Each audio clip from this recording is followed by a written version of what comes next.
अस्सलाम वालेकुम। आज हम बना रहे हैं चिकन। चलिए स्टार्ट करते हैं। यहाँ पे हमने 2 चम्मच तेल का लिया है। तेल अच्छे से गर्म हो गया है। इसके अंदर हम खड़े मसाले ऐड करेंगे और एक बार अब इसको हम मिक्स कर लेंगे। अब हम इसके अंदर प्याज ऐड करेंगे। हरी मिर्ची हमने ली थी, प्याज लिया था, इसको हमने बारीक चॉप कर लिया था। ये ऐड कर देना है और इसको हमने लाल होने तक पका लेना है। प्याज अच्छे से लाल हो गए हैं। अब हम इसके अंदर चिकन ऐड करेंगे और चिकन को हमने अच्छे से मिला लेना है जब तक इसका पानी ना सूख जाए, जब तक हम इसको इस तरह से पका लेंगे। अब हम इसके अंदर नमक ऐड करेंगे।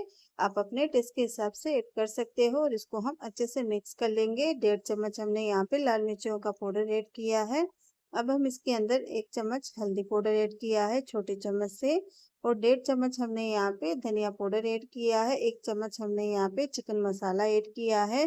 3 हमने टमाटर लिए थे, इसको हमने बारीक चॉप कर लिया था और ये ऐड कर देना है। मसाले को हम अच्छे से भून लेंगे और इसके बाद में हम इसके अंदर अदरक लहसुन का पेस्ट ऐड करेंगे और इसको हमने अच्छे से भून लेना है। अब हम इसके अंदर थोड़ा पानी ऐड करेंगे, मसाला अच्छे से भून जाए।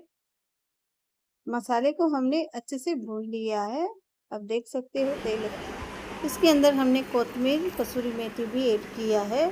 आधा चम्मच गरम मसाला भी ऐड किया है। चिकन हमारा बनकर रेडी है। अब हम इसको सर्व कर लेंगे। बहुत ही मज़ेदार सा ये चिकन बनता है। मेरे चैनल को लाइक सब्सक्राइब ज़रूर कीजिए। अल्लाह हाफिज़।